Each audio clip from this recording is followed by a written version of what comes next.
always trust. We ask the question, what is needed in the world?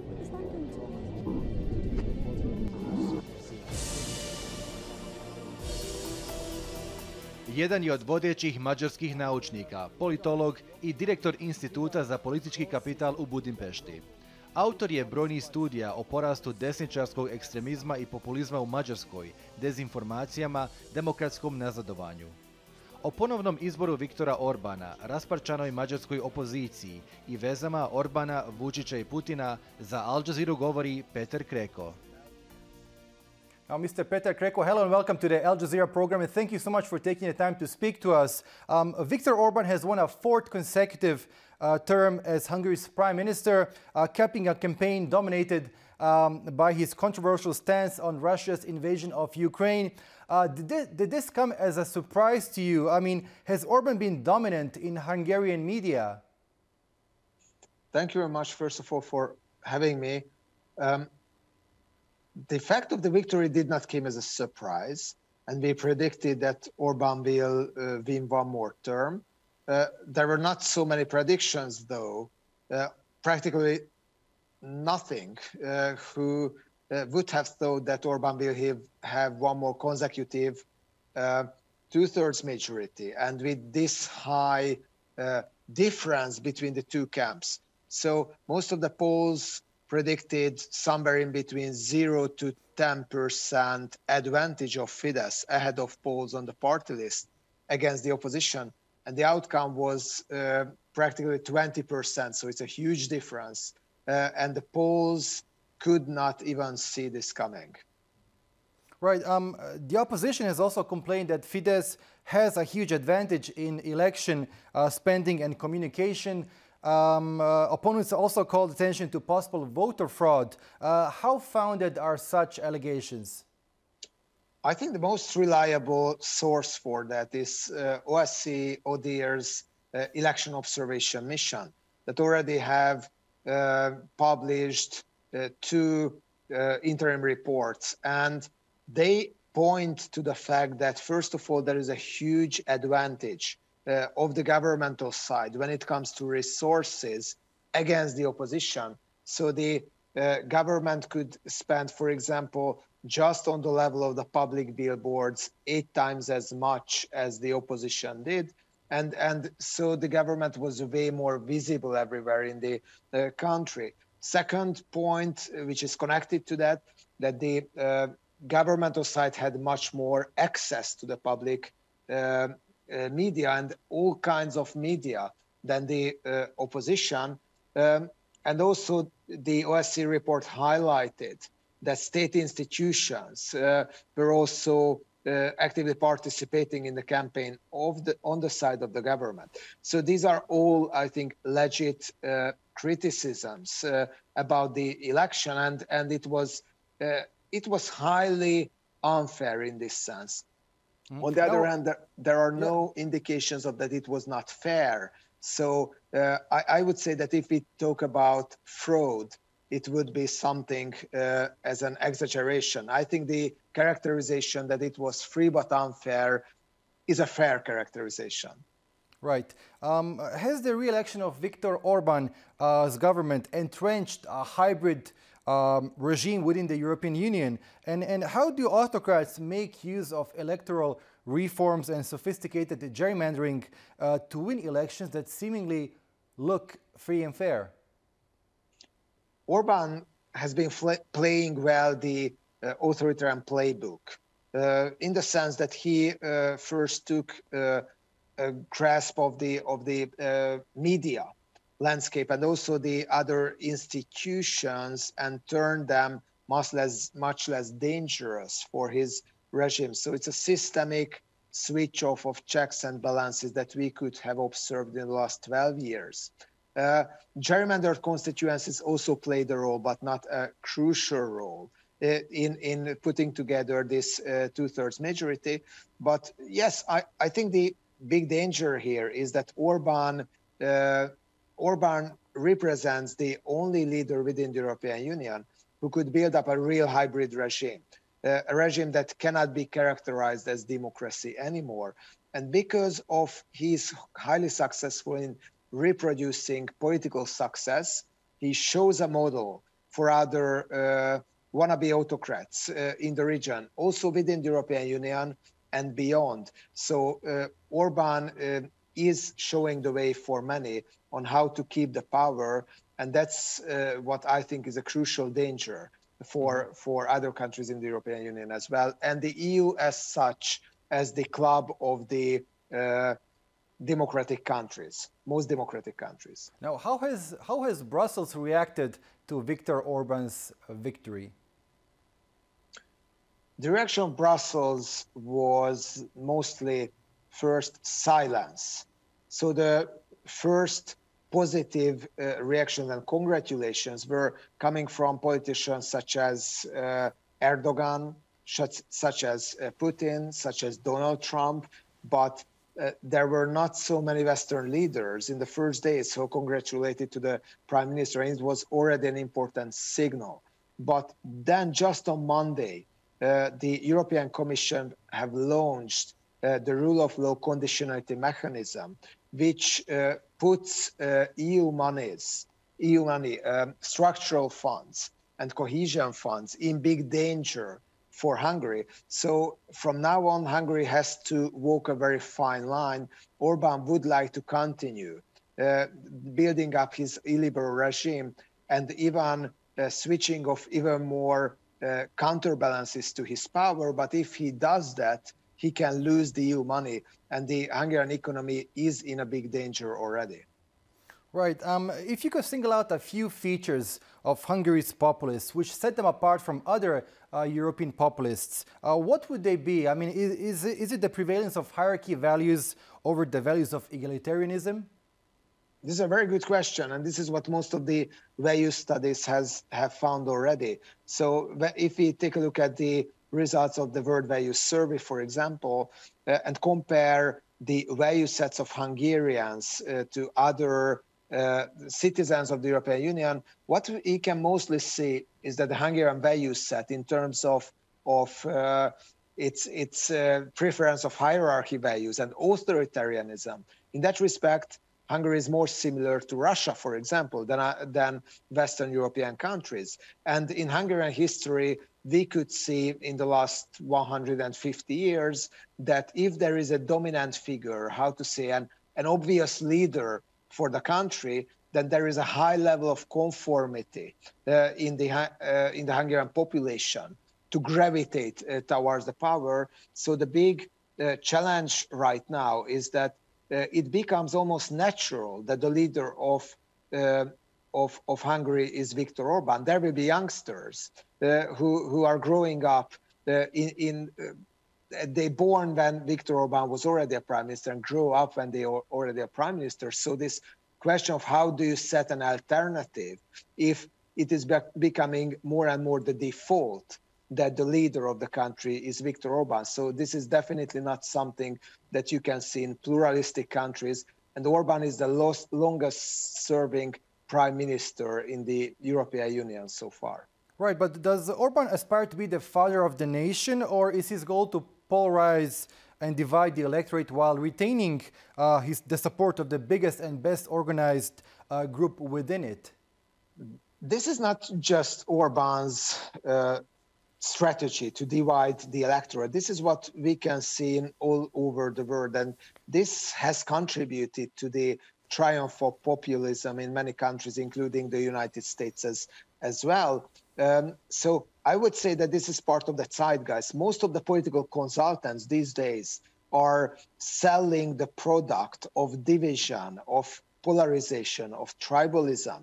And Orban also is using Western consultants for his campaigns from the United States, from Israel, and elsewhere. So he fits to this zeitgeist. What is more dangerous in Hungary, I think, and in the overall region, is that if you use these divisive narratives in countries where you have a long tradition of democratic institutions, such as in France, such as in Germany, such as in the United States, or the United Kingdom, they are more resistant than in young, fragile democracies, like in Hungary, like in Poland, like in Slovenia. So I think Central Eastern European countries are simply more vulnerable to these polarizing narratives because they can destroy the democratic institution, and this is what's happening in Hungary. Now, I would like to touch upon something else that you have been writing about in your excellent article, how authoritarians inflate their image. Authoritarian regimes such as Russia and China are skillfully puffing themselves to appear more economically, militarily, and politically powerful than they actually are. Could you talk us through this? Yeah, thanks for mentioning this article. The term authoritarian inflation refers to the tendency of especially Russia and partially China as well to paint an image that creates a perception that in which they seem much stronger economically, military-wise, and also politically than in reality. How does it work regarding Russia, for example, here in the region? Russia seems to be a far more important economic player in the public opinion and painted as such by Viktor Orban's regime as in reality. But in other countries as well, we can also see from polls that the Russian military is perceived to be more powerful than the military of the United States. Why this is really far from reality. United States spends 10 times as much on its military on an annual basis than Russia. Still, here in the region, Russia seems to be way more powerful than it is in reality. And so China, and the result of that is that politicians claiming that we are just representing the national interests are gravitating towards Russia and China, and also it is combined with a decline of the West narrative. So if the West is on the decline and Russia and China are on the rise and they are the new leaders of the world, so why not gravitate to that? And Orban, along with some other leaders, including Alexander Vučić, for example, explains and justifies their Eastern-looking foreign policies with this kind of authoritarian inflation. Right. Now, speaking about Serbia, Orban and Vučić have been cozying up to each other recently, and so has Bosnia's Milorad Dodik. How would you explain this relationship between Vučić, Orban, and Dodik, and what is Orban's interest in the Western Balkans? What is Orban's interest in the Western Balkans? Good question. Wish I could answer. Milorad Dodik and Alexander Vučić are also not that good friends. So the relationship between them is also complicated. What Orban would like to do in Serbia, this is pretty much clear. He needs an ally outside of the European Union with whom he can extend its economic relationship and also business ties that are of business elites that are close to both leaders. And also, he tries to send the message towards the Western Balkans that I am the guarantee for your accession to the European Union. I can help you to put you in the European Union. Orban wants to extend its sphere of influence in the Western Balkans. What does he do in Bosnia-Herzegovina? This is much more difficult to explain. And I think supporting Milorad Dodik against the mainstream of the European Union and only supporting Milorad Dodik, not Bosnia and Herzegovina as a state, I think it's a really dangerous game. And playing with the fire of secessionism and also with playing out the ethnic cards against, for example, Bosnian Muslims, I think this is probably the most dangerous element of Viktor Orban's foreign policy. And it has some support from the Hungarian enlargement commissioner, who also seems to be more supportive to Republika Srpska and Milorad Dodik than for Bosnia and Herzegovina. We are talking about Oliver Varhelyi. Exactly. So if I should name one important area to watch about Hungarian foreign policy, it would be that one. Now, over the past years, Fidesz propaganda has strengthened the anti-Western and pro-Russian foreign policy attitudes. Despite pro-Western opinion remaining strong among the Hungarian public, there is a shift in the opposite direction. Why would a nation which is a member state of the EU and NATO, whose pro-democracy protests were brutally crushed by Moscow in 1956, have any sympathies whatsoever towards Moscow? Very good question that I received many times. My short response would be that Orban's deliberate attempt was to change the Hungarian public opinion and shift it towards a more pro-Russian direction because he wanted to extend the political, economic ties with Russia. And before he came back to power, back to 2010, his voters, the voters of Fidesz, were the most critical towards Vladimir Putin and Russia. And Viktor Orban himself was saying that there are many puppies of Vladimir Putin here around Europe, and we should get rid of them. Also, he was calling for Georgia, Ukraine joining to NATO when Georgia was attacked by Russia, and the list goes on. So when he came to power, he realized that Vladimir Putin can help him to keep the power through cheap energy, through setting a model, through political support, and also through business ties that are not always serving national interests, sometimes serving private interests. So Orban wanted to brainwash his own electorate and the Hungarian voters to express more sympathy towards Russia. And what we can see these days, this confusion in the Hungarian public opinion, is the result of a decade-long propaganda effort by the Hungarian pro-governmental media and politics that is painting Russia as a positive model against the declining West. Right, but does Hungary risk becoming a fifth column, a Trojan horse within the EU and NATO? This is a complicated question. On the one hand, Orban have been supporting, for example, the sanctions against Russia. More than 4 rounds of sanctions have been passed already in the European Council. Orban have always supported them. He always argued against them, and rhetorically he's against them, but with his votes he's supportive. Also, he keeps the minimum when it comes to NATO support to Ukraine. For example, accepting NATO troops coming to Hungary. On the other hand, he's outlier in its energy policy when it comes towards Russia. For example, the nuclear power plant will be built in Hungary, despite many calls from the European Union and NATO that this is not necessarily a good idea. Hungary does not support bilateral weapon transfers to Ukraine. And in rhetoric, Viktor Orban is the only leader within the European Union and NATO who mentioned in the election campaign Volodymyr Zelensky as an enemy.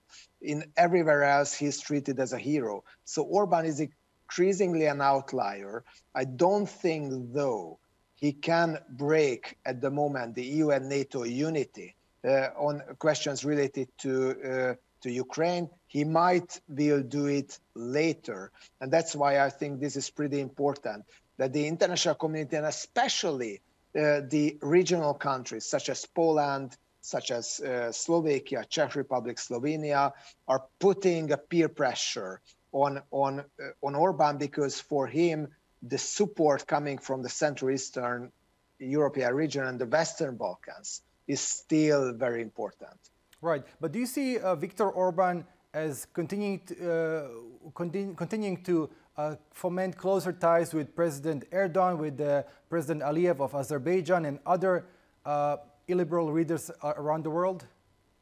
Exactly, the so-called Turkic Council, consisting authoritarian countries such as Turkey, such as Azerbaijan, such as Turkmenistan and others.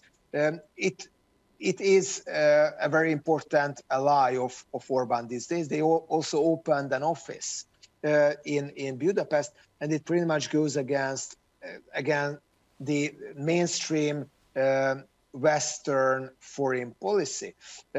On the other hand, it is becoming a bit complicated because at this moment it's hard to be in good terms with Russia and Turkey at the same time, because they seem to be on quite different positions when it comes to the issue of Ukraine, for example. So Orban, I think, navigated himself in a quite awkward situation diplomatically, because his illiberal friends are not each other's friends anymore, first. Second, he lost a lot of support by the Western allies because of his outlierism when it comes to Ukraine. He also lost friends like Poland, also probably Slovenia. So right now he should repair the damage, but while Orban is usually very good in tactical corrections of his policy line, he's not so good in strategic corrections. And finally, how is rising Islamophobia and xenophobia in Western Europe reflected in Hungary? Was it 2015 and 2016 refugee crisis presented in Hungarian media as the flooding of Europe by Muslim migrants, which would ultimately lead to the doom of a white Christian Hungary? Have these tropes been repeating themselves in the pre-election weeks? Not so much. Hungary was really a cheerleader of Islamophobia when the refugee crisis happened. But given that this is not an actual issue, it almost disappeared from the Hungarian public discourses. And before the election, the most important topic for the government was more this LGBTQ transgender lobby that is allegedly conspiring against Hungary and threatening the children. So it was more like playing the Russian playbook of referring to defending the children and conflating, for example, pedophilia with homophobia. I think it's a really dangerous direction of fueling hatred against a minority, but this time not the Muslim minority, but more against sexual minorities. And it partially came also from other examples. Andrzej Duda, the Polish president, ran a similar re-election campaign. So this is also not something that Viktor Orbán have invented. Right. Mr. Peter Kreke, it was a pleasure speaking to you. Thank you so much once again for your time. Pleasure is mine. Thank you very much.